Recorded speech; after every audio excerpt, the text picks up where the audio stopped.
सरस्वती नमस्तुभ्यं वरदे कामरूपिणी विद्यारंभं करिष्यामि सिद्धिर्भवतु मे सदा। द्वादशंग जिनवानी माता की जय। सत्संख्या और योग द्वार ग्रंथराज की जय। मुनि श्री प्रणम्य सागर जी महाराज की जय। अढ़ाई दीप में विराजमान सभी आचार्य उपाध्याय सर्व साधु के चरणों में नमोस्तु नमोस्तु नमोस्तु। सभी आरिका माता जी के चरणों में बंदामी बंदामी बंदामी। सभी चुल्लक के लक के चरणों में इच्छामी इच्छामी इच्छामी। सभी प्रतिमाधारी के चरणों में वंदना वंदना वंदना। ग्रुप में विराजमान सभी पूज्य जन, उमराव भाभी, निमिचंद भाई साहब, बाबू जी और भी जो भी पूज्य जन है, सबको सादर चरण स्पर्श, सभी से सादर जय जिनेन्द्र। हम लोग सत्संख्या और योग द्वार नामक ग्रंथराज का स्वाध्याय कर रहे हैं। जो तत्वार सूत्र का 8वां सूत्र सत्संख्या क्षेत्र स्पर्शन, उसका धवला पुस्तक 4 से मुनि श्री प्रणम्य सागर जी ने विवेचन किया है। उसको पढ़ते हुए हम लोग सत्य, संख्या, क्षेत्र, स्पर्शन 4 परिरूपणाओं में जीवों की विद्यमानता है, जीवों की संख्या कितनी है, किन जीवों की कितनी संख्या है, क्षेत्र कितने जीव, कितने क्षेत्र में एक जीव रहता है, एक गति का जीव उसी गति के सारे जीवों का। इस तरह से हमने क्षेत्र में समझा। स्पर्शन में हमने समझा कहाँ से आ रहा है, कहाँ घूम रहा है, किस किस पद में, 7 पद में से किस किस पद में कितना कितना स्पर्शन उसका हो रहा है। यानी स्पर्शन का मतलब कितने कितने आकाश के प्रदेशों से होता हुआ वह गुजर रहा है, कितने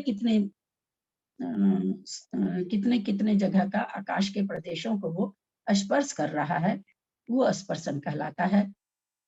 अब हम लोग काल परिरूपणा पढ़ रहे हैं। काल परिरूपणा में जीव, कोई भी जीव, पहले तो हमने ओघ और आदेश 2 तरह से कथन होता है। ओघ का मतलब संक्षेप, आदेश का मतलब विस्तार, अथवा ओघ का मतलब गुणस्थान, आदेश का मतलब मार्गना।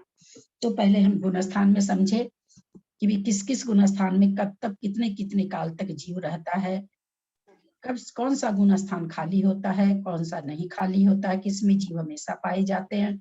इस तरह का हमने गुणस्थान से समझा। अब हमारी जो व्याख्या चल रही है वो मार्गना से आ गई है। मार्गना से आते हुए सबसे पहले मार्गना गति मार्गना होती है। गति मार्गना में सबसे पहले नरक गति होती है। तो नरक गति में हम लोग समझने जा रहे हैं कितने गुणस्थान होंगे, कौन कौन सा गुणस्थान होगा, उसमें किसके उस गुणस्थानों में नारकी जीव कब कब तक पाए जा सकते हैं, ऐसा वर्णन जो चलेगा वो अब मार्गना के हिसाब से काल परिरूपणा चल रही है। Page number 128।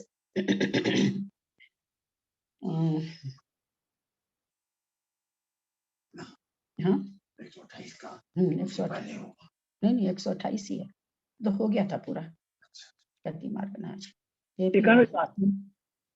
हाँ हाँ बाबूजी 91/5। हाँ बाबूजी धोक 128 नंबर पेज में बाबूजी। हाँ 91/4। हाँ हाँ हाँ बाबूजी, असंयत सम्यक दृष्टि का चलेगा। बाबूजी एक प्रश्न है आपसे, पूछूं बाबूजी? हाँ बोलो।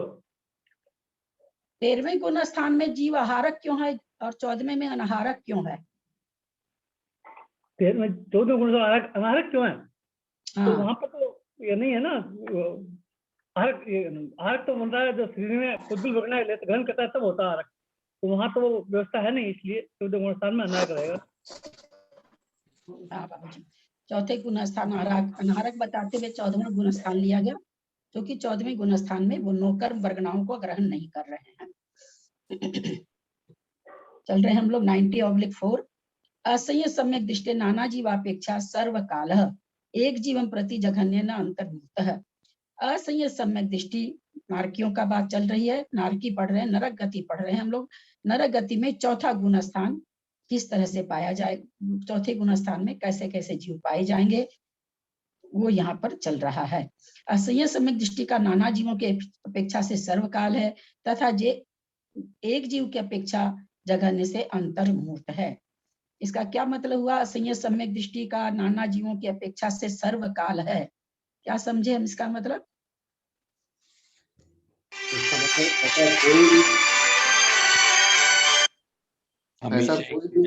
ऐसा कोई भी समय नहीं रहेगा जिसमें नरक में सम्यक दृष्टि जीव नहीं रहे, और उनको कम से कम एक अंतर्मुहूर्त तक अगर वो सम्यक दर्शन उत्पन्न करेंगे तो एक अंतर्मुहूर्त उनका रह सकता है। वो एक जीव की अपेक्षा हो गया। हमने, मेरा प्रश्न था सर्वकाल क्यों है, तो सर्वकाल चूंकि ये शांतर मार्गना नहीं है, और यहाँ पर नारगी के लिए भी शांतर मार्गना नहीं है, ये है ही नहीं शांतर मार्गना। और फिर नारगी का जब वो हो गया चारों गति की अपेक्षा, शांतर मार्गना चारों गति की अपेक्षा, लेकिन जब एक गति का वर्णन आ रहा है नरक गति का, तो नारकी भी कभी नहीं पाए जाएं अथवा कभी नहीं थे अथवा कभी नहीं रहेंगे चौथे गुण स्थान में, ऐसा न हुआ है, न होगा। अनादिकाल से हैं और अनंत काल तक चौथे गुण स्थानवर्ती नारकी पाए जाएंगे। ये नाना जीवों की अपेक्षा हो गया कि कोई भी जीव पाया जा सकता है, एक जीव तो हमेशा रहेगा नहीं। एक जीव की अपेक्षा जघन्य से अंतर्मूर्त कहा। अच्छा, अंतर्मूर्त क्यों कहा एक जीव की अपेक्षा? क्योंकि इसका कम से कम अंतर्मुहूर्त सम्यक दर्शन होने के बाद रहता ही रहता है, ये उसकी ऐसे व्यवस्था कल सम्यक आपने दर्शन बताई। होने के बाद नहीं, असंयत गुण स्थान का काल अंतर्मूर्त से कम नहीं है। जिसने एक बार परिणामों की विशुद्धि करके चौथा गुण स्थान पकड़ा है, मिला है, आया है, प्रवेश किया है, वो उतनी जल्दी, मतलब ऐसा नहीं होता कि और विशुद्ध कर ले परिणाम पांचवें में आ जाए, अथवा गिरा ले परिणाम तीसरे में आ जाए या पहले में आ जाए, दूसरे में नहीं आता है। कल जो उस क्लास में आया था, मैंने उस समय तुरंत ठीक किया था कि छायोपशमिक को दूसरे में आप लोग ला रहे थे। मैंने उस समय तुरंत कहा था छायोपशमिक को दूसरा गुणस्थान प्राप्त नहीं होता है, जो कि पहले अथवा तीसरे गुणस्थान से चौथे गुणस्थान में लाकर अंतर्मूर्त रखकर पुनः पहले या तीसरे गुणस्थान को प्राप्त कराकर घटित करना चाहिए। अंतर्मूर्त रहा, फिर या तो वहां पांचवा गुणस्थान तो है नहीं, यहाँ पांचवा क्यों नहीं लिखा? क्योंकि नारकी के पांचवा नहीं होता, नहीं तो पांचवा में भी जा सकते थे। और फिर वहां पर भी वही घटता जैसे पहले घटाया था कि जब जघन्य समय निकालना है तो संकलेश से अथवा विशुद्ध विशुद्ध से, जब उत्कृष्ट ये निकालना है, उसके उत्कृष्ट काल निकालना है, तो संकलेश और विशुद्ध अथवा विशुद्ध और संकलेश। यहाँ कहाँ विशुद्ध संकलेश कराएंगे, क्योंकि पांचवा गुण स्थान ही नहीं है, चौथे से ऊपर जाने की नारकियों में कोई विवक्षा ही नहीं है, क्योंकि नरक गति चल रही है। उत्कर्षेण उक्त एवोत्कृष्टो देशो न ये विशुद्ध और विशुद्ध संकलेश बताइएगा ना, विशुद्ध में विशुद्ध संकलेश, और ये अपने अभी जो बताया कि भाई आप नहीं थे क्या पहले? नहीं, मैं बाबू तो जी बताइए तो, जघन्य से किसी का जघन्य समय निकालने की दो विधा बताए थे, है ना? इसमें आया था, मुनिश्री ने बताई दो विधा। जघन्य समय निकालने के लिए दो विधा, तो समझाइए आप। मतलब एक तो ये हुआ कि संकलेश जो नीचे उतर रहा है, मालपाल नीचे उतर रहा है, 5 में से चौथे में आ रहा है, तो संकलेश परिणाम से आया, और संकलेश परिणाम से ही नीचे जाने में छोटा अंतर्मूर्त लगता है। चौथे तीसरे में जाए या पहले में जाए तो छोटा अंतर्मूर्त लगेगा। मतलब चौथे गुण स्थान का अगर क्या जघन्य काल किसी भी गुण स्थान का लेके बताएंगे ना आप। तो कोई ये करा रहे हैं, अगर छठे गुण स्थान पांचवें गुण स्थान का अगर जघन्य समय करा रहे हैं तो आया था कि उत्कृष्ट से उत्कृष्ट कराओ, जघन्य से जघन्य कराओ, मतलब दोनों एक तरह का कराओ। तो चौथे से पांचवें में आया, उत्कृष्ट परिणाम हुआ, जघन्य समय रहा, एक समय रहा और छठे में चला गया, है ना? तब उत्कृष्ट परिणाम किया और उत्कृष्ट से उत्कृष्ट किया, तब जघन्य आएगा। अब हम समझते हैं कि संकलेश से संकलेश कैसे, तो छठे गुण स्थान से कोई पांचवें गुण स्थान में आया, संकलेश परिणाम से आएगा, वहां एक समय रह के चौथे में आ जाएगा, यानी संकलेश से संकलेश, तब जघन्य समय आएगा। लेकिन जब उत्कृष्ट समय निकालना होता है, उत्कृष्ट काल निकालना होता है, तो चौथे से पांचवें में आया, परिणाम बहुत अच्छे उत्कृष्ट से आया, और फिर उत्कृष्ट समय तक रह करके वो पांचवें से वापस चौथे में आ गया। उत्कृष्ट काल निकालने के लिए उत्कृष्ट और संक्लेश दोनों कराएंगे, या पहले संक्लेश फिर उत्कृष्ट, या पहले उत्कृष्ट फिर संक्लेश। लेकिन जघन्य समय निकालने के लिए संक्लेश से संक्लेश को प्राप्त कराएंगे और उत्कृष्ट से उत्कृष्ट प्राप्त कराएंगे, ऐसा पीछे आ चुका है। और जघन्य समय गुण स्थान से उतरते हुए ही होगा ना, विशुद्धि हाँ? कम हो गई, जघन्य तो हमेशा। मेरी आवाज आ नहीं रही है क्या? नहीं आई बाबूजी, आई बाबूजी आई। हाँ, ये जघन्य जो कहा, ये उतरते समय ही होता होगा ना जघन्य परिणाम, चढ़ते समय तो उत्कृष्ट ही होंगे, संक्लेश नहीं होंगे। परिणाम जो है, और वो भी जघन्य जो है, मतलब ये उतरते समय ही होंगे ना। हाँ, उतरते समय होंगे, बिल्कुल। संक्लेश परिणाम किसी भी गुण स्थान से उतरने पर होता है, उत्कृष्ट परिणाम किसी भी गुण स्थान से ऊपर जाने पर होता है, बिल्कुल। अच्छा, ये ऐसा क्यों बताया कि उपशम सम्यक में ही अनंतानुबंधी की का उदय आता है और वो दूसरे गुण स्थान में पहुंच जाता है, और क्षयोपशम वाला नहीं पहुंच पाता, जबकि उसकी सत्ता में तो है ही अनंतानुबंधी। उस समय उदय में नहीं है, सत्ता में तो रहती होगी अनंतानुबंधी। नहीं, सत्ता में रहने से क्या होगा? उस समय उसका गुण स्थान बदलता मिथ्यात्व के आने से। अनंतानुबंधी वहां उठापटक नहीं करती है। अच्छा, उठापटक अनंतानुबंधी प्रथमोपशम में करती है। उपशम द्वितीयोपशम मत लाइए, पहले हम लोग प्रथमोपशम समझ लें, वही बहुत है।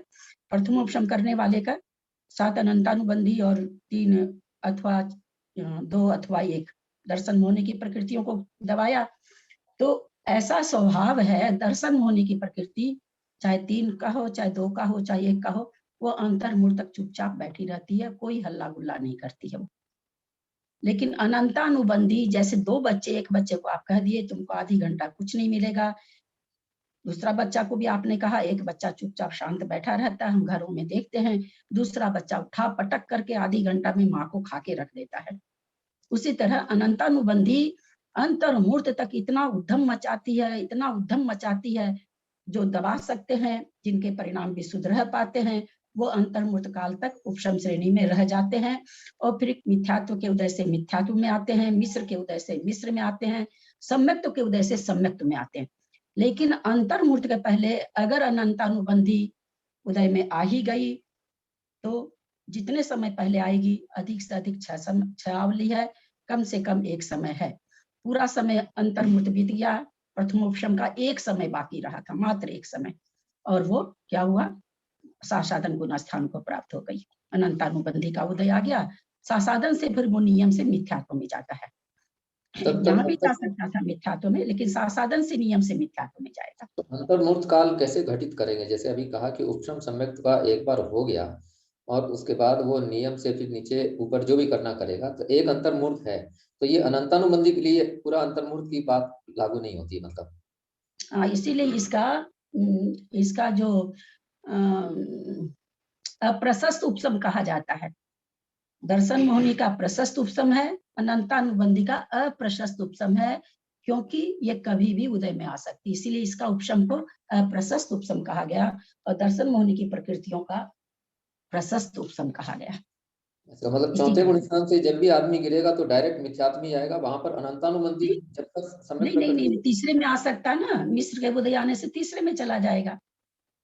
हाँ, तीसरे में आएगा, मतलब अनंतानुबंधी का तो उदय नहीं आएगा ना उसमें। नहीं है ही नहीं, वो नहीं आ सकती, क्योंकि वहां पर वो अभी प्रमुख से उदय, अप्रत्याख्यानावरण उदय में आ रही, वहां उसको ऐसा कुछ नहीं हुआ, पहले मिथ्यात्व उदय में आएगा। हाँ। मिथ्यात्व में भी 1 आवली के बाद अनंतानुबंधी का उदय बनेगा, पहले नहीं बनेगा, बंद बनेगा।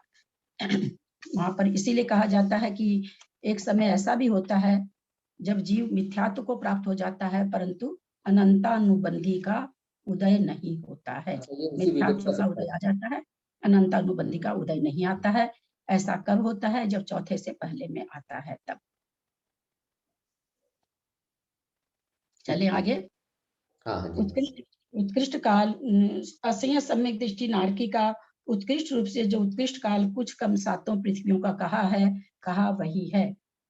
जैसे कोई मनुष्य अथवा त्रियंच अपनी अपनी पृथ्वी के योग्य उत्कृष्ट आयु लेकर वहां उत्पन्न हुआ, पर्याप्त हो, वेदक सम्यक को प्राप्त किया, जीवन भर सम्यक दृष्टि रहा और आयु पूर्ण करके मनुष्य हो गया। इस प्रकार कुछ कम उन पृथ्वियों के उत्कृष्ट काल प्रमाण चतुर्थ गुण स्थान का काल जानना। सातवीं पृथ्वी से निर्गमन मिथ्यात्व के साथ ही होता है। इसलिए सम्यक ग्रहण किया हुआ जीव चूंकि आयु के अंत में मिथ्यात्व को प्राप्त करके त्रियंच आयु को बांध कर मरण पेज करेगा। नंबर कितना है प्लीज? 1 मिनट सेंटेंस पूरा कर लें तब पूछिएगा, है ना, बीच में थोड़ा सा इसको पढ़ लेने दीजिए पूरा। इसलिए उत्कृष्ट स्थिति में एक अंतर्मूर्तकम सूक्ष्म दृष्टि से 3 अंतर्मूर्तकम हो जाएगा। हाँ, क्या पूछ रहे हैं बोलिए। पेज नंबर पेज नंबर 129 का ऊपर में पढ़ रहे हैं। ठीक है। इसमें समझना है किसी को कुछ, क्योंकि बहुत बढ़िया से समझा चुके हैं। किसी को कोई प्रश्न तो कर सकते हैं, कुछ नहीं समझ में आया हो तो। चल रहे हैं आगे। त्रियक गतो त्रियंशाम मिथ्या दृष्टि नाम नाना जीवापेक्षा सर्वकाल। त्रियंच गति में त्रियंच मिथ्या दृष्टियों का नाना जीवों की अपेक्षा सर्वकाल है, जो स्पष्ट है। एक जीव प्रति जघन्य न अंतर्मुहूर्त। एक जीव की अपेक्षा त्रियंच मिथ्या दृष्टि जीव का जघन्य काल अंतर्मुहूर्त है। जैसे कोई भी सम्यक मिथ्या दृष्टि, असंयत सम्यक दृष्टि अथवा सेमा सेमी त्रियंच जीव मिथ्यात्व को प्राप्त हुआ, वहां सर्व जघन्य अंतर्मुहूर्त काल तक रहा, पश्चात पूर्ववत किसी भी गुण स्थान को प्राप्त किया तो जघन्य काल लब्ध आता है। उत्कर्षेनानंत कहीं पर भी कुछ नहीं समझ चुकी, बहुत सामान्य कथन चल रहा है, इसलिए हम आगे बढ़ते जा रहे हैं। उत्कर्षेनानंत कालो संख्या पुद्गल परिवर्तः। एक जीव की अपेक्षा त्रियंच मिथ्या दृष्टि जीव का उत्कृष्ट काल असंख्यात पुद्गल परिवर्तन है। कोई अनादि मिथ्या दृष्टि जीव जो कि मनुष्य, देव या नरक गति से आकर त्रियंच गति में उत्पन्न हुआ, वह जीव त्रियंच गति में असंख्यात पुद्गल परावर्तन तक लगातार भ्रमण किया, पश्चात अन्य गति को प्राप्त हुआ। इस प्रकार उत्कृष्ट काल लब्ध हुआ। मिथ्या दृष्टि काल का उत्कृष्ट काल बता रहे हैं। ये मिथ्या दृष्टि में अनंत काल बोलते हैं, जब तक सम्यक नहीं होता तब तक तो अनंत ही है, फिर असंख्यात क्यों बताया इसमें? ये एक बात, सम्यक तो प्राप्त करने के बाद तो अर्धपुद्गल परावर्तन होगा, फिर तो संख्यात असंख्यात तो होगा नहीं। और अगर अनादि मिथ्या दृष्टि है तब तो उसका काल अनंत बोला जाएगा। यहाँ पर मिथ्या दृष्टि की बात चल रही है, अभी उसने सम्यक नहीं प्राप्त किया है। तो यहाँ ये काल ये घटा रहे हैं। हाँ, 1 मिनट। कोई भी देव नारकी, कोई भी मनुष्य जो कि त्रियंच में उत्पन्न हुआ, वो त्रियंच गति में कितने काल तक भ्रमण कर सकता है, यहाँ ये बात है। यहाँ ये बात नहीं है कि सम्यक तो प्राप्त किया और फिर आया। सम्यक प्राप्त करने के बाद तो असंख्यात पुद्गल परावर्तन होता ही नहीं है, अर्ध पुद्गल परावर्तन है ना। तो वहां तो इसने आज तक सम्यक को नहीं प्राप्त किया। कोई जीव ऐसा है किसी गति से आके, कोई भी, आज हम लोग भी अगर त्रियंच में जाके जन्म ले लेते हैं और हम लोगों ने आज तक अगर सम्यक दर्शन प्राप्त नहीं किया है, तो हो सकता है हमारा अगला भाव असंख्यात पुद्गल परावर्तन त्रियंच में ही घूमते रहे। 1 इंद्रिय, 2 इंद्रिय, 3 इंद्रिय, क्योंकि त्रस्पर्या 2000 सागर की है, यहाँ सब आ गए। 1 इंद्रिय, 2 इंद्रिय, 3 इंद्रिय, 4 इंद्रिय, 5 इंद्रिय संगी में कितने काल तक घूमता रह सकता है? वो कोई भी पर्याय को प्राप्त नहीं करेगा, इतने काल तक वो त्रियंच में रह सकता है। तो मिथ्या दृष्टि का उत्कृष्ट काल इतना हो गया। यहाँ सम्यक तो प्राप्त कराया ही नहीं है ना। सासाधन सम्यक दृष्टि सम्यक मिथ्या दृष्टि संहिता संहिता नाम सामान्य उक्ता काल। सासाधन सम्यक दृष्टि सम्यक मिथ्या दृष्टि संहिता संयत त्रियंचों का काल ओघ के समान है। हम लोग सभी जानते हैं, दोनों तो शांतर मार्गना है। संहिता संयत हमें ये हमेशा पाए जाते, तो सासाधन और सम्यक दृष्टि का काल सबको मालूम है। जघन्य सासाधन का एक जीव की अपेक्षा जघन्य से एक समय, उत्कृष्ट से छावली, नाना जीवों की अपेक्षा अल्य का संख्यातमा भाग, जघन्य भी और उत्कृष्ट भी। सम्यक मिथ्या दृष्टि का एक जीव की अपेक्षा जघन्य भी अंतर्मूर्त, उत्कृष्ट भी अंतर्मूर्त, नाना जीवों की अपेक्षा जघन्य से अंतर्मूर्त और उत्कृष्ट से पल्य का संख्यात्मा भाग। उसके बाद सांतर मार्गना होने से नियम से अंतर पड़ता ही पड़ता है। उसी तरह संहिता संयत का है। असंयत सम्यक दृष्टि नाना जीवापेक्षा सर्वकाल सर्वकाल। असंयत सम्यक दृष्टि जीवों का नाना जीवों की अपेक्षा सर्वकाल है। त्रियंच मार्गना त्रियंच गति चल रही है जो स्पष्ट है, यानी त्रियंच भी असंयत गुण स्थान में, अभी हमने जाना नारकी असंयत गुण स्थान में हमेशा पाए जाएंगे, और अभी हमने जाना त्रियंच भी असंयत गुण स्थान में, क्योंकि गति मार्गना चल रही है। सामान्य से हम लोग समझ चुके थे, अब गति से भी समझ में आ रहा है कि असंयत सम्यक दृष्टि त्रियंच हमेशा पाए गए हैं, हमेशा पाए जाएंगे और हमेशा से हैं। एक जीवम प्रति जघन्य न अंतर्मूर्त है। एक जीव की अपेक्षा असीम सम्यक दृष्टि त्रियंच का काल जघन्य अंतर्मूर्त है।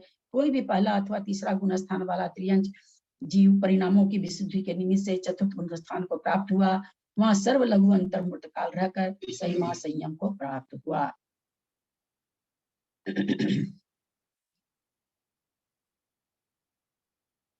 तो जघन्य काल लब्ध प्राप्त हुआ। अब यहाँ देखें, जो बात कही गई थी कि जघन्य काल लाने के लिए या तो उत्कृष्ट से उत्कृष्ट कराओ या संक्लेश से संक्लेश कराओ। यहाँ तीसरा अथवा पहला गुण स्थान वाला चौथा गुण स्थान को प्राप्त कर रहा है। विशुद्ध परिणाम से जघन्य काल लाना है तो अब उसको पंचम गुण स्थान प्राप्त कराया जा रहा है, यानी उत्कृष्ट परिणामों से उत्कृष्ट परिणाम प्राप्त कराए जा रहे हैं जघन्य काल लाने के लिए। सामने आ गया है, आप लोग को समझ में आया होगा। पंचम गुण स्थान वाला अथवा दूसरा क्या बनेगा, पंचम गुण स्थान वाला त्रियंच जब संक्लेश से चतुर्थ गुण स्थान को प्राप्त हुआ, वह अंतर्मूर्त रहकर पहले अथवा तृतीय गुण स्थान को प्राप्त हुआ, तो भी जघन्य अंतर्मूर्त काल लब्ध होता है। अभी जो चीज बाबूजी ने समझाई थी, हम लोग समझे थे, वही चीज यहाँ पर आ गई है। ये गति प्ररूपक नहीं है, चारों गति में इसी तरह से निकलेगा जघन्य काल और उत्कृष्ट काल। उत्कर्षेण तीणी पल्योपमानी, असीय सम्यक दृष्टि त्रियंच का उत्कृष्ट काल 3 पल्योपम है। कहाँ से घटेगा 3 पल्योपम? उत्कृष्ट भोग भूमि का, भोग भूमि के हिसाब से, उत्कृष्ट भोग भूमि का, उत्तम। वहां पर 3 पल्योपम की आयु बांध करके कौन बांधेगा उत्कृष्ट आयु? वहां की कौन बांधता है? छायिक सम्यक दृष्टि जिसने पहले तिर्यंच आयु का बंध कर लिया था, बाद में छायिक सम्यक को प्राप्त किया, तो वो उत्कृष्ट आयु के साथ जाएगा तिर्यंच में। पहले भी बता चुके हैं कि त्रियंच आयु और मनुष्य आयु कभी भी असंयत पल्य में नहीं बंधती है। चाहे उत्कृष्ट बांधो या कम बांधो, जब भी बंधेगी दूसरे गुण स्थान तक ही बनती है, उसके आगे देवायु बनती है। अतः यह कथन ऐसे कभी भी नहीं बन सकता। छाई क्या असंयत सम्यक दृष्टि, आप छायोपशम की भी बोलिए, हमेशा मिथ्या दृष्टि ही उत्कृष्ट आयु का बंध करता है। वो कौन करता है, वो विश्लेषण आगे आएगा कि किस तरह करता है, आपके कर्मकांड जी में आने वाला है। तो हमेशा बस ये जाने कि मनुष्य आयु का उत्कृष्ट बंध करने वाला भद्र परिणामी मिथ्या दृष्टि जीव ही होता है। कोई मनुष्य जिसने पूर्व में एक बार वापस बोलिए, ये बात नहीं समझ में आई। मनुष्य आयु का अथवा तिर्यंच आयु का उत्कृष्ट बंध करने वाला मिथ्या दृष्टि मनुष्य होता है। सम्यक दृष्टि मनुष्य कभी भी मनुष्य आयु का उत्कृष्ट बंध नहीं कर सकता, क्योंकि सीधा सा लॉजिक लगाइए ना कि मनुष्य आयु कहाँ तक बंध रही है, दूसरे गुण स्थान तक। चौथे गुण स्थान में तो देव आयु बंध रही है। तो देव आयु आप कथन किसके परक चल रहा है? मनुष्य और त्रियंच के परक चल रहा है। तो दूसरे गुण स्थान में बंध उसका खत्म हो गया, तो चौथे गुण स्थान में कैसे उत्कृष्ट आयु बांधेगा? अगर हम कह दें कि देव बांध ले, देव बांधेगा। क्यों बांधेगा? मनुष्य देव बांधेगा। हम लोग को पता है कि असंयत देव मनुष्य में आता है, तो क्या बांधेगा? क्या उत्कृष्ट आयु देव बांधेगा क्या मनुष्य की? नहीं बांधेगा। वो तो कर्म भूमियां होगा, ज्यादा से ज्यादा कर्म भूमि होता है, ज्यादा से ज्यादा पूर्व कोटि की। ये तो सारा सिद्धांत हम लोग जानते हैं ना। तो कौन बांध रहा है? मिथ्या दृष्टि मनुष्य बांध रहा है। इसलिए हमेशा 3 पल्ले की आयु जो बंधेगी वो किसी छायिक वाइक के नहीं बंधेगी, किसी छायिक बंध ही नहीं सकती है। मैंने ये कहा था कि उसने छायिक सम्यक तो प्राप्त करने के पूर्व, मतलब मिथ्यात अवस्था में पहले तिर्यंच आयु बांध लिया, उसके बाद सम्यक दृष्टि हुआ, तो वही भोग भूमि में उत्पन्न होगा, मैं ये बोल रहा था। और 3 पल्ले की आयु वाला वही होगा। तो हाँ, बांधी तो मिथ्यात अवस्था में थी, ठीक बात है। कोई मनुष्य जिसने पूर्व में त्रियंच आयु का बंध किया है, वह सम्यक्त को ग्रहण करके जब दर्शन मुनि का क्षय करके उत्कृष्ट भोग भूमि वाले त्रियंचों में उत्पन्न हुआ, वहां पर 3 पल्ले प्रमाण सम्यक्त के साथ रहकर मरा और देव हो गया। ऐसे जीव के उत्कृष्ट काल लब्ध होता है। किसके? त्रियंच के। त्रियंच के कैसे उत्कृष्ट काल असंयत सम्यक पने में लब्ध होगा?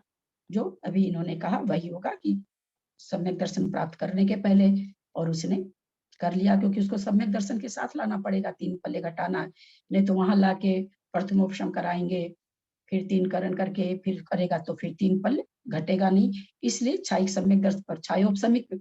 अच्छा, क्षायिक को क्यों ला रहे हैं? क्षायोपशमिक मनुष्य क्यों नहीं आ रहा है? क्षायोपशमिक तो यहाँ छूटता ही होगा, क्षायोपशमिक का तो नीचे रहेगी। काल की बात चल रही है ना यहाँ पे, तो काल के अपेक्षा से मतलब क्षायोपशमिक तो छुटेगा, सम्यक के साथ कल एक उत्कृष्ट प्रश्न काल दिया के था, लिए याद है क्या? कल एक मैंने प्रश्न दिया था और आप लोग को चिंतन करने बोला था। चारों गति से, नरक गति से सासादन वस्तु निकल रहा है, असंयत निकल रहा है, कहाँ जन्म ले सकता है? त्रियंच मिथ्यात्व की बात छोड़ दीजिए, मिथ्यात्व में तो बहुत तरह का ही हो जाता। कोई त्रियंच सासादन गुण स्थानवर्ती और असंयत गुण स्थानवर्ती कहाँ जन्म ले सकता है? और देव मनुष्य है और देव है। तो यहाँ पर मेरा आप लोगों से ये प्रश्न था कि आप लोग चिंतन करके आइएगा कि कोई असंयत पने में मर रहा है तो नियम से कहाँ जन्म लेगा, अगर वो वहां नहीं लेता है तो क्या होगा। ये सारा विवेचन आप लोग को बहुत बार समझाए भी हैं, और हमने कल कहा भी था कि आप लोग इस पर चिंतन करके आइएगा। अब आप लोग क्या आए हैं मुझे नहीं पता, किसने क्या होमवर्क किया है, यद्यपि करना चाहिए, इतने बड़े आचार्यों को आप लोग पढ़ रहे हैं, कोई होमवर्क दिया जाता है तो करना चाहिए। इतनी मेहनत आप लोगों पर करी जा रही, थोड़ी सी मेहनत आप लोग को भी करनी चाहिए। कोई सासादन गुण स्थानवर्ती त्रियंच है, वो मरकर कहाँ जा सकता है? कल सासादन गुण स्थान का आपने कथन बताया था कि अगर वो पहले समय में मतलब शुरू में जाएगा तो उसके देव गति पश्चात में, अवधि के संख्यात्मक भाग में जाएगा, फर्स्ट में तो देव गति, दूसरे में जाएगा तो मनुष्य गति, तीसरे में जाएगा तो देव और मनुष्य दोनों। दूसरे में बात तीसरे में यह बात है, सुनिए, हम यहाँ पर ये पूछ रहे हैं सासादन के साथ यहाँ वो जो पहला दूसरा तीसरा भाग कहाँ से घटेगा, जो द्वितीय उपसम से नीचे गिर करके आ रहा है ना? सासादन के साथ कोई नारकी निकल सकता है कि नहीं निकल हम लोग स्पर्शन में बहुत बढ़िया से समझ चुके हैं, अभी तो स्पर्शन गया है, अभी तो गया स्पर्शन। सासादन गुण स्थानवर्ती अगर नारकी निकलता है किसी भी नरक से 1 से 6 तक, 7वें से तो निकल ही नहीं सकता है, तो पहली बात तो सासादन से नारकी निकल सकता है कि नहीं? अगर निकल सकता है तो कौन कौन सी पर्याय पाता है? सासादन से निकल तो सकता है, लेकिन सासादन कोई भी तिर्यंच मनुष्य नरक में जा नहीं सकता। वो क्या क्या बन सकता है? सासादन गुण स्थानवर्ती, सासादन वाला स्वयं भूरमण में और कर्म भूमि में। ये सब बोलने की जरूरत नहीं, हमने गति केवल अभी पूछ रहे हैं, उतना विश्लेषण नहीं दीजिए। मनुष्य बोलेंगे तो आप 12वें स्वर्ग तक ये सब नहीं बोलना, केवल मेरा ये प्रश्न है सासादन गुण स्थान के साथ कोई नारकी अगर मरण कर रहा है तो किस किस पर्याय मतलब किस किस गति में जन्म सकता है? मनुष्य गति और तिर्यंच गति में।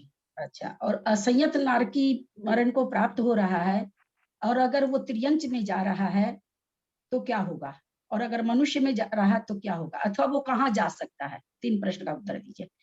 असंयत गुण स्थान के साथ, यानी असंयत गुण स्थान के साथ वो च्युत नहीं हुआ है, उस गुण स्थान के साथ अगर नारकी मर रहा है तो नियम से क्या बनेगा? वो तो नियम से मनुष्य बनेगा, मनुष्य बनेगा।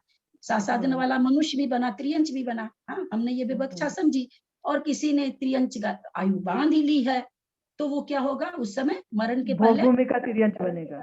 अच्छा, कहाँ बना दिए यार, कौन बनाया भोगभूमि का त्रियंच नारकी को? नहीं,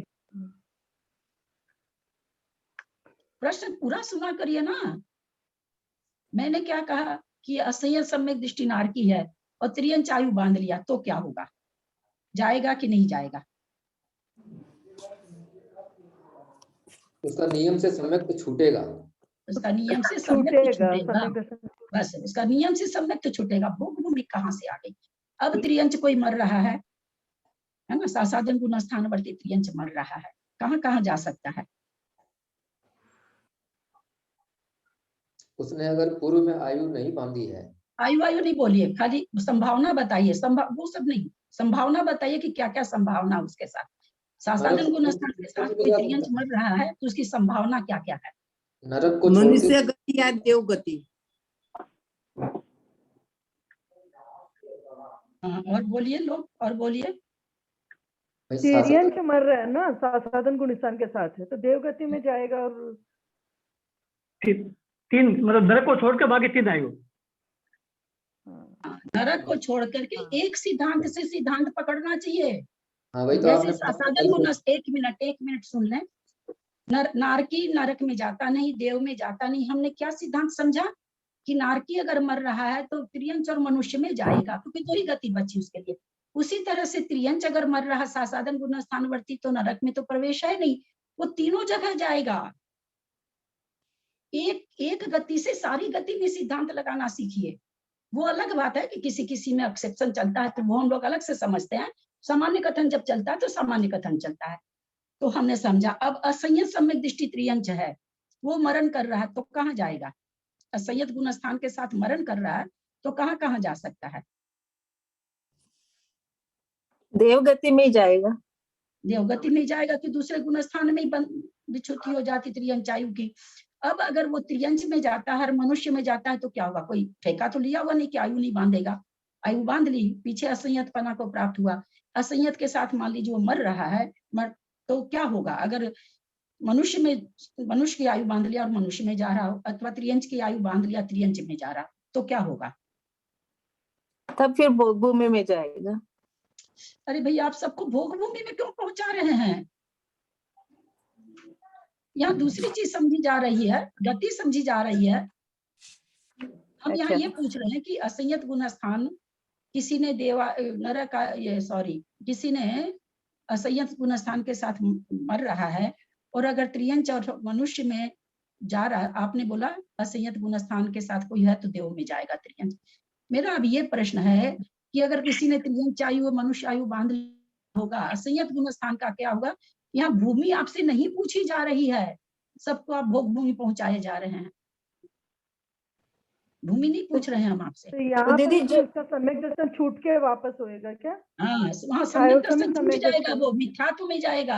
हाँ, अगर आयु किसी हाँ। त्रियंच और अभी तो आप लोगों को हमने कहा कि एक सिद्धांत सारा सिद्धांत समझ लीजिए।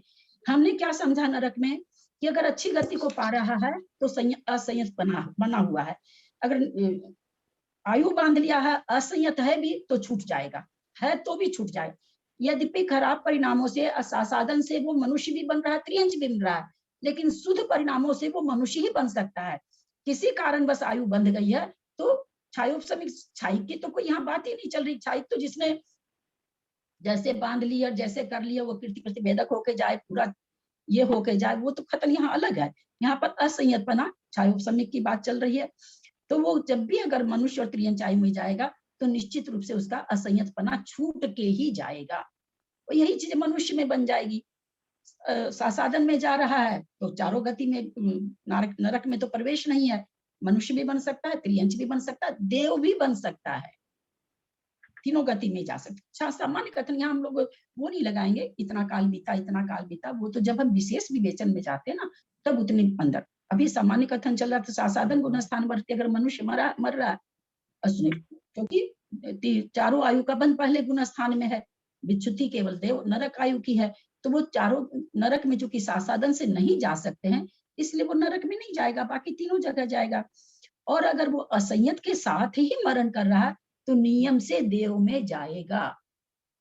और अगर असंयत था और इस तीन गति को तीन आयु को बांध लिया तो नियम से असंयतपना छूटेगा। यहाँ कोई भी गति का जीव असंयतपना लेकर के निम्न अपनी पर्याय से या अपनी पर्याय वाली गति में नहीं जाता। बस ये इतना समझ लीजिए, कोई भी सम्यक्त गुण स्थान में मरने वाला जीव न तो अपनी ही पर्याय वाली में जाता है और न अपने से निकृष्ट पर्याय में जाता, अपने से जिस पर्याय में है तो नारकी तो जाता ही नहीं, इसलिए अपने में नहीं बनता। देव में नहीं जाता। तुम लोग का दो तो राम के घर से ही शुरू से सिद्धांत में खत्म है। दो में जाता है तो त्रियंच में नहीं जाएगा, असंयत में जाएगा और उत्कृष्ट परिणामों से। तो ये इतनी सी थ्योरी, जैसे सिद्धांत अगर याद, उसको क्या कहेंगे, लॉजिक याद रखेंगे तो हम लोग कभी भूलेंगे नहीं। उसी तरह देव है, सासादन से मर रहा है, 12वें स्वर्ग का देव है, ये सब कथन हम बाद में लगाएंगे कि 12वें तक का मर रहा है तो त्रियंच होगा, ये विशेष कथन में आ गया। सामान्य कथन क्या कहता है, अगर सासादन से मर रहा देव तो त्रियंच में भी जा सकता, मनुष्य में भी जा सकता, लेकिन असंयतपने से अगर कोई देव मर रहा है तो नियम से मनुष्य बनेगा। अब कोई असंयत सम्यक दृष्टि देव है त्रियंच आयु बांध ली है तो उसका असंयतपना छूट जाएगा मरते समय। ये बात बहुत बार समझा चुके हैं। कल भी शायद इसका वर्णन आया था। मैं समझती हूँ अब आप लोग को याद हो जाना चाहिए। यहाँ यही समझना है ना, असंयत के साथ में मनुष्य या तिरंच जो भी है, उन्होंने यदि पहले आयु बांध ली मनुष्य या तिरंच की कोई भी, तो उनका असंयतपना निश्चित छूटेगा ही, वो मिथ्यात्व के साथ ही जाएंगे। हाँ, और असंयत के साथ जाएंगे तो वो वैमानिक देवों में ही जाएंगे। हाँ, बिल्कुल ठीक। मतलब मनुष्य आयु और तिरंच आयु का बंध हमेशा इसीलिए मिथ्यात्व के साथ ही करने वाला हमेशा ही मिथ्या दृष्टि होता है, ये बात इसमें सिद्ध होती। सम्यक्त्व के साथ मरण करने वाले जीव के मरण के समय मिथ्यात्व गुण स्थान आता है। यदि यह मान लें तो ऐसा जीव वहां आकर सम्यक्त्व ग्रहण कर लेगा तो भी उत्कृष्ट आयु में मास पृथकत्व अंतर्मूर्त कम हो जाएगा। इसलिए यहाँ कृत्य वेदक सम्यक दृष्टि का मरण कराकर तथा छायिक सम्यक दृष्टि का मरण कराकर उत्कृष्ट काल लाए हैं। जो कि हम आप लोग को कहे कि उत्कृष्ट काल लाने के लिए अगर हम छायिक सम्यक दर्शन के साथ भी जिसने उत्कृष्ट आयु बांध ली है और छायिक सम्यक दर्शन के साथ क्या नाम है सो वहां आकर के सम्यक प्राप्त कर रहा है, तो फिर वो उसको 10 पृथकत्व वगैरह त्रियंच का जो भी कम से कम काल होता है, वहां समूर्छन जीव तो घटेगा नहीं, गर्भज ही घटेगा, तो वो काल उतना मास पृथकत्व वगैरह कम करना पड़ेगा। उत्कृष्ट काल लाने के लिए छायिक सम्यक दृष्टि अथवा कृत्य वेदक को भेजा जा रहा है। आयु उसने किताबों में वेदक सम्यक दृष्टि लिखा हुआ रहता है और कहीं कहीं कृत वेदक लिखा हुआ रहता है, तो दोनों का मीनिंग सेम है ना? ऐसे सेम है भाई, वेदक और छायोप से। मेरी बहना कौन सा सेम है सम्यक दर्शन मैं नहीं बताऊंगी, बहुत पढ़ा चुकी हूँ। बताएं आप लोग। इनका प्रश्न है वेदक सम्यक तो कृत्य वेदक एक है क्या? में जमीन आसमान का फर्क है। वेदक तो छायोप को कहते हैं और कृत वेदक उसको बोलेंगे जिनका छायिक सम्यक का प्रश्न बनने वाला है। और उसकी और लॉजिक दीजिए, प्रकृति बता के लॉजिक दीजिए, ऐसे कहने से नहीं होता है। सम्यक प्रकृति के कारण के उदय में छायोक्षमिक होता है और अभी वो छायिक बन रहा है, छायिक बना नहीं है, तब तक उसके अभी ये प्रकृति उदय में है सम्यक प्रकृति। लेकिन चूंकि अगर प्रस्तावक बताएंगे, हाँ ठीक है भाई साहब। कृत्य वेदक का अच्छा सा विश्लेषण कौन करेंगे और छायोपसमिक का अच्छा सा विश्लेषण कौन करेंगे?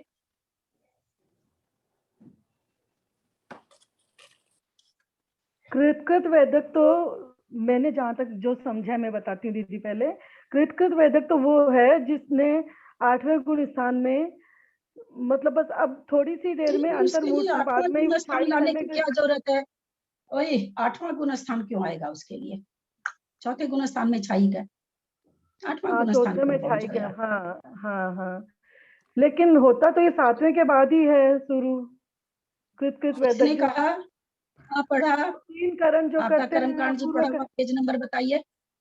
नहीं मुझे ऐसे याद नहीं है तो दीदी, मैं इसीलिए तो कंफ्यूज हूँ, तभी तो आपको पूछती हूँ। मैं तो खुद एकदम 3 दिन से चल रही है, मैं डर के बारे में पूछ नहीं रही, लेकिन याद पूछ लो नहीं तो ये कॉन्सेप्ट क्लियर नहीं होगा। नहीं बिल्कुल पूछिए, एकदम ये सब चीज तो समझनी ही चाहिए। और कौन बोलेंगे कृत्य वेदक किसे कहते हैं? दीदी मैं बताऊं, कृत वेदक के बारे में। जब कोई छायोपसमिक जीव छायिक बनने वाला होता है तब उसका अनंतानु वो मतलब मिथ्यात्व का और सम्यक मिथ्यात्व प्रकृति नष्ट हो जाती है, लेकिन सम्यक्त्व का उदय होता है और लास्ट समय तक, जब मतलब लास्ट समय सम्यक्त्व का उदय होता है और वो भी नष्ट होने वाली रहती है, लेकिन अभी हुई नहीं है, तो वो कृत वेदक कहलाता है। बहुत सुंदर उत्तर। आवली का संख्यात्मक भाग प्रमाण उसका काल शेष रहता है, सम्यक्त्व की अंतिम फाली शेष रहती है, जिसको हम लोग फाली कहते हैं। उसके पहले अगर उसका मरण हो जाता है उसको कृत्य वेदक बना कहते हैं। यानी कृत्य वेदक ने जो करना था सो कर लिया। और वो छायिक सम्यक दृष्टि कब, मान लीजिए कोई मनुष्य मर रहा है, कृत्य वेदक बने में मर गया, अब वो मान लीजिए कहीं त्रियंच, अभी हमने पढ़ा त्रियंच में जन्म ले रहा है, वो छायिक कब बनेगा? वो वहां पैदा होते ही छायिक हो जाएगा, मतलब हाँ, गलत, वो पैदा होने से पहले ही, मतलब वो है ना, पर्याप्ति पूर्ण करने के पहले ही हो जाएगा। अपर्याप्त अवस्था में ही छायिक हो जाता है, ये भी नियम है, चाहे वो कहीं जा रहा हो, नरक जा रहा हो, त्रियंच जा रहा हो, मनुष्य जा रहा हो, देव जा रहा हो, कहीं भी जा सकता, क्योंकि कीर्तिकृत्य वेदकपना किसको प्राप्त होता है, किस गति को, किस गति में प्राप्त होता है कीर्तिकृत्य वेदकपना? मनुष्य गति में। मनुष्य गति में ही होता है छाई सम्यक दर्शन की प्रतिष्ठापना। हाँ। और निष्ठापना किसी भी गति में हो सकती है और वह अपर्याप्त काल में ही हो जाती है। बाबूजी आप विश्वास नहीं करेंगे, मेरे को उस समय ज्ञान नहीं था बाबूजी। आराधना समुच्चय ज्ञान पूर्ण का सुपार्श्वती माता जी का पढ़ा मैंने। मेरे को शब्दों को छीलने की आदत है।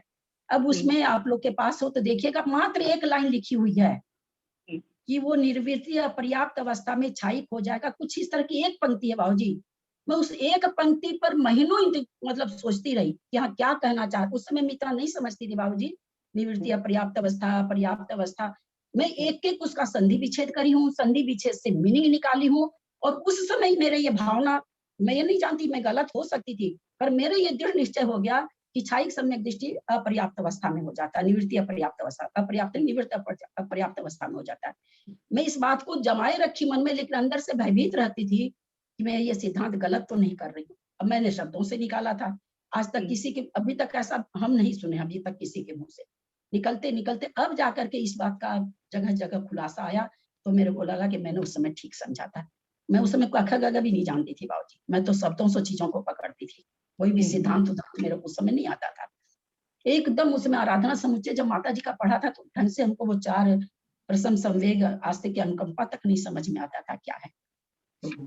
शब्दों की संधि करके मैंने ये अर्थ निकाला। यहाँ पर यह निकलता है कि निवृत्ति अपर्याप्त यानी पर्याप्ति के पहले ही छाई हो जाएगा। केवल निवृत्ति अपर्याप्त का संधि विच्छेद करके हमने ये अर्थ निकाला था। आप लोग पढ़िएगा, आराधना समुच्चय में है ये चीज। तो आपका वास्तव में बहुत अच्छा है। कुछ तो पूर्व भाव का जरूर मानेंगे, लेकिन इस भाव में आपने पुरुषार्थ बहुत किया, इसलिए वो 6 और बढ़ा लिए आप। इसलिए आपके स्मृति में रहता भी है, धारणा में भी बन जाता है तो रहता है। हम लोग के धारणा में आप कितना ही बनाओ, अब आप अपने से तुलना करते हो, बोलते कि इतना बार समझाया नहीं समझ में आया या भूल गए। भाई अभी तो समझ में आ गया, समझ में आ गया, लेकिन धारणा में नहीं बनाते हैं तो भूल भी जाते हैं। तो वही धारणा में तो बनाने के लिए कहते हैं ना। धारणा आप तो पहली बार सुन रहे हैं, आपकी बात अलग है। ये लोग तो मेरे से साल 1.5 साल से पढ़ रहे हैं और पहले से भी पढ़े हुए हैं। तभी धारणा बनानी चाहिए ना हमेशा। अब हम लोग किस उम्र में आ गए, ढलती उम्र में आ गए, अभी भी हम यही कहेंगे धारणा नहीं बनी तो कब बनेगी, अब कब बनेगी धारणा। पहले तो चलो छोटे थे, बच्चे छोटे थे, स्कूल जा रहे हैं, वो है, पता नहीं कितना लंदफन हम लोग के रहता है औरतों को। अब तो धारणा बनाने की उम्र आ गई ना। मेरे ऐसे थोड़ी धारणा बन रही है, जूझती रहती हूँ मैं, तब जाकर के धारणा बनती। धारणा किसी मेरा भी कोई धारणा ऐसे नहीं बन जाता कि 2 बार पढ़ी और धारणा बन गई। यस, वेदक सम्यक दृष्टि, क्षयोपशम सम्यक दृष्टि अभी इन्होंने पूछा। बाबूजी इसको जैनेन्द्र सिद्धांत कोश में मैंने वेदक सम्यक दृष्टि पढ़ती, उस समय मुझे समझ में आ जाता क्योंकि शब्द समझ में आते हैं। जैनेन्द्र सिद्धांत कोश बंद करती, फिर भूल जाती भाई वेदक क्या होता है, क्षयोपशम क्या होता है, वेदक क्या होता है। और बाबूजी बहुत समझना चाहा, बहुत लोगों से समझना चाहा, जिस तरह से धारणा में बैठ जाए वैसा समझाने वाला कोई नहीं मिला बाबूजी।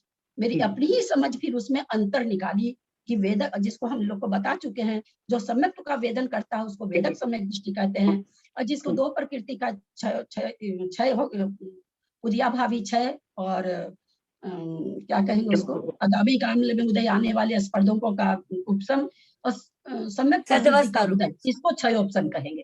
ये चीज फिर मैंने ही खोज को करते करते तब मेरे धारणा में बैठी कि हाँ दोनों ये हो जाती थी। कीर्तिकृत्य वेदक, वेदक क्षयोपशम, ये कहाँ बन रहा है, 3 चीज कहाँ बन रही है, 3 चीज जूझा बाबूजी। मेरे को 8 साल लगा, 8 साल लगा वेदक और क्षयोपशम करने में, कि दोनों को अंतर करने में मेरे को 8 साल लगा बाबूजी।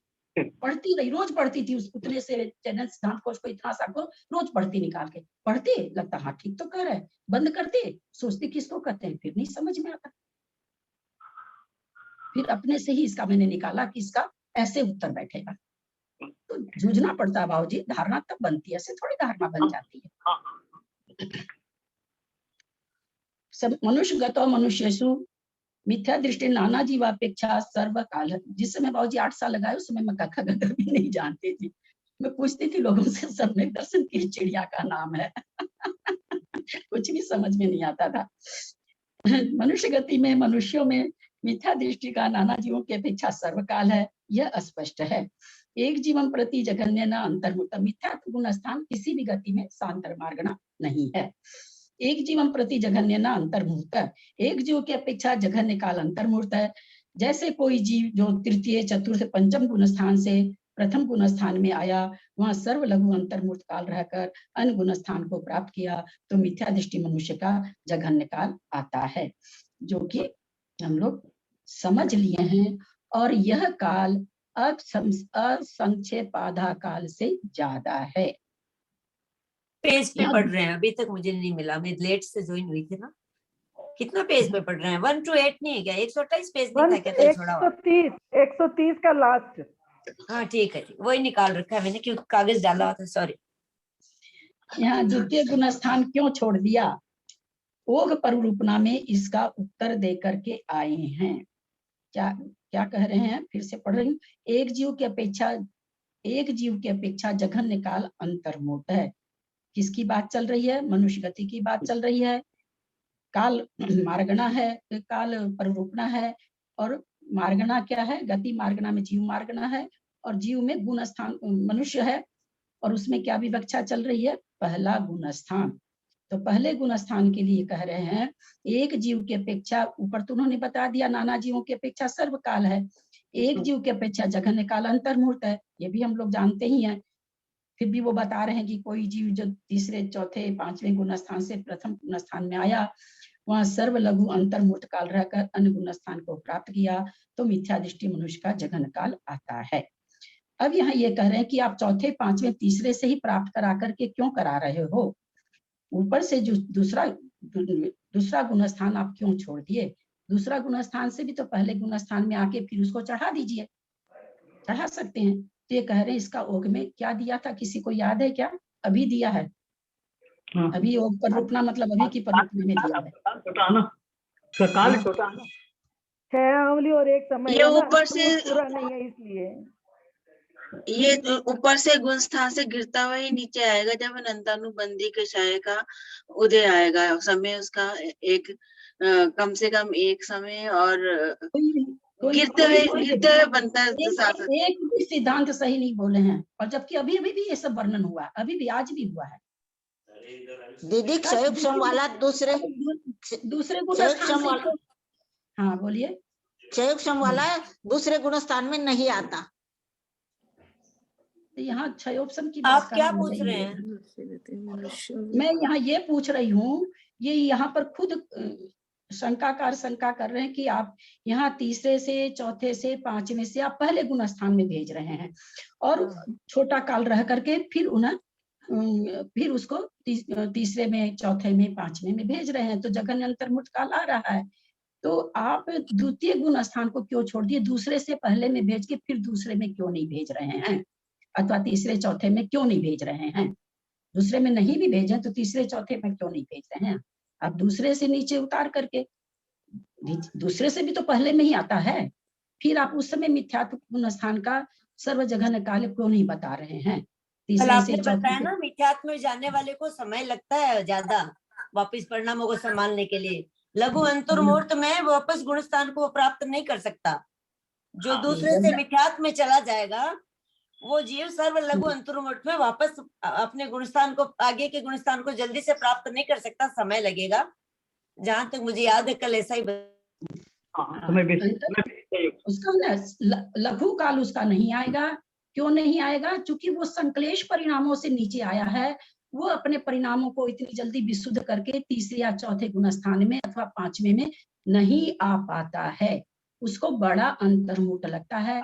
यहाँ जघन्य काल बताना है, इसलिए जघन्य अंतर्मुहूर्त चौथे पांचवें तीसरे से ही आएगा कि सर्व जघन्य वहां पर रहना तो अंतर्मुहूर्त है, लेकिन सर्व जघन्य यानी अपने चलते हैं शास्त्रों की भाषा में एकावली रहा, तीसरे में चौथे में पांचवें में आ गया।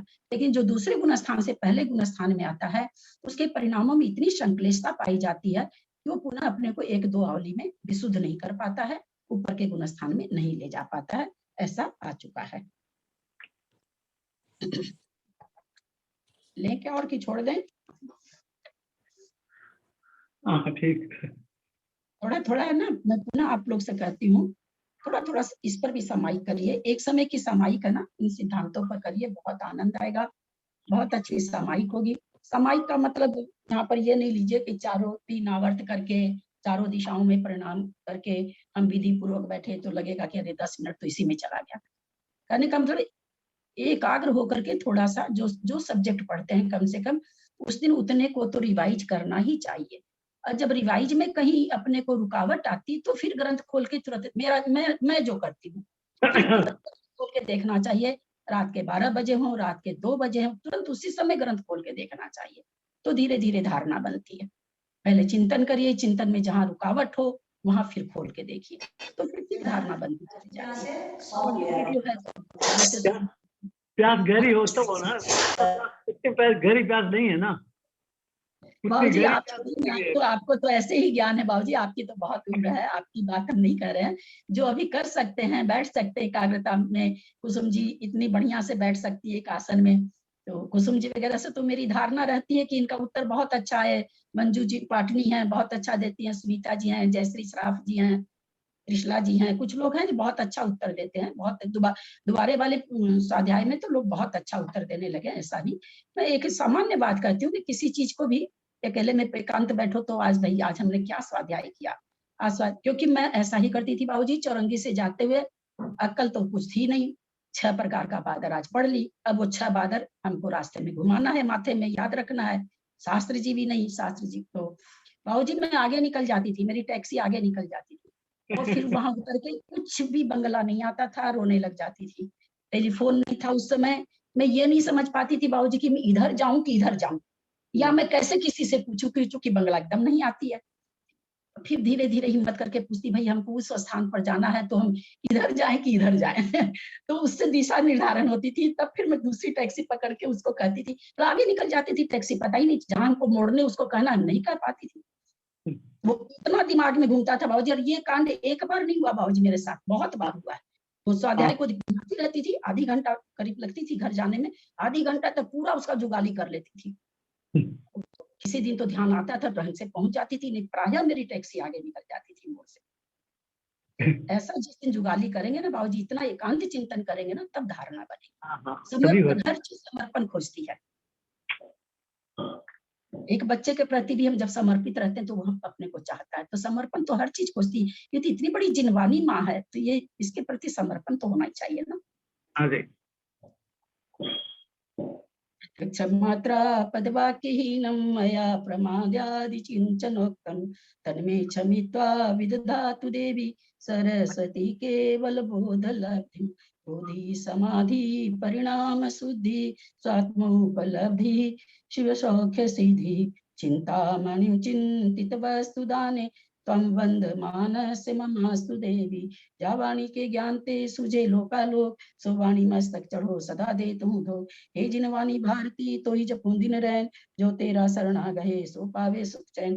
देव बजू अरहंत को गुरु से हो निर्ग्रंथ दया धर्म पालू सदा यही मोक्ष का पंथ। द्वादशांग जिनवानी माता की जय। 9 बार नमोकार।